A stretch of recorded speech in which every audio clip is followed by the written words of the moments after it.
说到中美关系呀，那么在昨天前天的一个时候呢，我采访到了柯有为先生。柯有为先生是谁呢？他是美国驻华前这个公使级参赞，是美国最高的驻华外交官之一。那么他现在呢是在一家这个咨询公司做有关于地缘政治风险方面的咨询合伙人。但是之前呢，他有几十年的外交职业生涯，而且呢，在台湾，在美国的驻台这个有关部门 AIT， 以及在中国的北京的这样的一个驻华使馆都有非常长的资历。那么在这一次采访中呢，我就向他问及了有关于现在中美关系以及台海紧张局势之下，到底应该怎么对于中概股的这样的一个地缘政治风险进行一个比较准确的评估，以及他所经历的中美关系最波诡云谲的这几年，2016年到2021年和现在相比，到底有什么不同？那我们先请导播放一下这一段专访视频。Right, and the rift over Taiwan further complicates the outlook of Chinese equities, which have already had several major flashpoints due to the trade wars, the fear of delisting from the U.S. stock market. What's your view on valuations of Chinese equities, both in the short term and in the long term? How should investors assess the geopolitical risks associated with the Chinese market at this point? Right. So, Lizzie, as China continues to modernize and grow, of course, growth rates are going to go down. You're not going to see the growth rates of 10%, 8%, perhaps even 6 or 5% that we have seen in earlier phases of China's modernization and economic growth. Much of the factors driving China's model of economic growth moving forward in the past have run their course, whether that is the debt and credit-driven growth, whether that is infrastructure-driven growth, etc. Also, the headwinds facing China's economy are very well known. Outsiders like to reference China's demographic challenges, the debt challenges that China faces. China is well aware of these, of course. Within China, a lot of focus is now on how can China move up the value-added chain? How can China increase innovation and productivity to avoid the middle income trap? But other issues such as the rich-poor divide are big issues within China, are shaping perspectives of the economy. Of course, geopolitical uncertainties between the United States and China are also casting a further shadow on the market, and then decisions on purposes, whether that was its response to COVID, whether it's the actions against high-tech companies or education platforms, or against the real estate market last year, have also cast a certain amount of uncertainty among investors with respect to China's market. Having said that, China is roughly 1/5 of global GDP. China plays a very, very important leading role in global economic growth and will continue to do so moving forward, given the sheer size of the economy. And also, it's very, very important, I think, to emphasize, Lizzie, that knowledge and knowledge transfer is no longer a one-way street. That important areas, China is also becoming a center of innovation.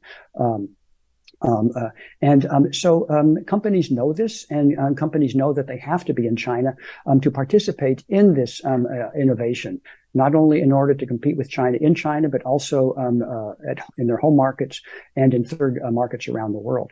And so the same thing has to be true with portfolio investors. Yes, uncertainties, geopolitical risks will continue to shape the environment. Investors need to understand that. So as long as investors understand the risks, the uncertainties, and they have a keen awareness of their investment horizons and their risk preference, there will continue to be a place for Chinese equities in the portfolios of international investors. We know you played a very important diplomatic leadership role in the U.S. Embassy in Beijing from 2016 to 2021, as we mentioned at the top of the program.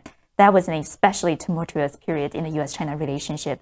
So how would you compare the state of affairs of U.S.-China relations now versus then? Oh, they have changed dramatically, Lizzie, as we all know. So, I arrived in Beijing in the summer of 2016 in the run-up to the G20 summit in Hangzhou. I was in Hangzhou to support President Obama's engagement there with Xi Jinping. And already then, suspicions, mistrust, the strategic competition was playing a greater role in the bilateral relationship. And, the Chinese view that the United States wants to contain China or at the least thwart China's modernization drive was already well established within Chinese strategic thinking. I did see and experience firsthand during the Trump administration that this became a mainstream, if not a near consensus view in China of U.S. intentions. And then, of course, views have only hardened under President Biden. So what did that mean as a U.S. diplomat? Well, living in Beijing has always been very pleasant. The people are gracious and welcoming. So that, let's put it that way, that didn't change. Obviously, as COVID came, then the uncertainties and restrictions related to China's COVID response have made life more difficult, I think, for foreigners well, for all people in China, but also specific challenges for foreigners and for diplomats.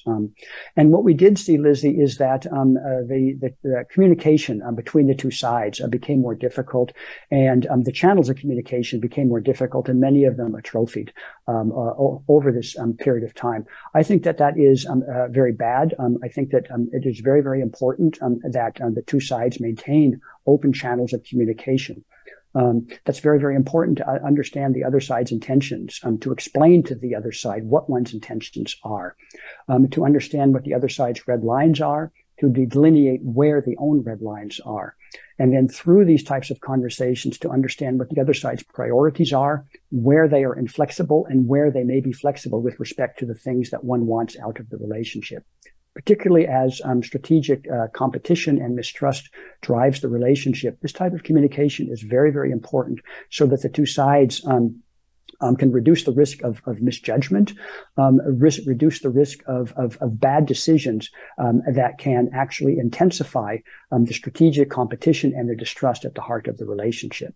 So having said that, it did not become easier in those 5 years, but I still remain hopeful that the two sides have a common interest in ensuring that their strategic competition and their distrust does not descend into conflict and confrontation.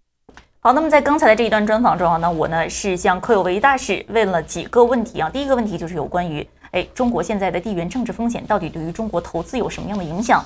那么柯大使呢是给出了几个分析，首先就是中国经济的确是有长期问题，不管是人口问题、债务问题，还是长期经济放缓的问题。但是他也同时指出，中国经济现在占到 GDP 的1/5，未来还会继续增加，而且创新现在不仅仅是西方世界的专利，中国也在成为一个创新的中心。用柯大使的话说，就是创新已经不再是单行道了，现在已经是双向的。所以他认为中国在整个经济中的地位仍然是十分突出的。那么对于这个问题呢，可以说是给出了一个短期和长期这样的一个答案啊。那么第二个问题呢，就是有关于现在这个中美关系的情况和过去2016年在2021年中美关系最紧张的时候，他驻华的时候相比，到底出现了什么样的变化？那么柯大使也很明确地指出，很多的沟通渠道在过去这几年渐渐萎缩或者消失不见了。他再次强调了，对于双方而言，爆发危机都不是明智的选择，应该保持沟通渠道的畅通，各自明白什么是对方可以折中的，什么是不能踏越的红线。这呢也就要说到我们今天说的最后一个话题。在昨天晚些时候《华尔街日报》有一篇独家报道，其中说习近平与拜登在电话中传出了一个信息，就是这还不是爆发全面危机的时候。当时习近平暗示说无意与美国开战，双方都要维护和平与安全。似乎柯有为大使说的这一番话也不谋而合。同时文章也透露，现在呢，中国领导人希望做出对于台海局势比较克制的回应。第一是要强有力，第二是要不引起美国以及其盟友的升级反应。但是文章也留下了一个悬念，就是在下一个任期里，也有一些外交政策人士认为，习近平在与美国对抗以及在向台湾和其他地区施压方面可能会更加大胆。那么今天呢，我们的节目到这里呢，也只剩下了最后3分钟，有关于中美关系，我们请和平先生来做一个结束语评点。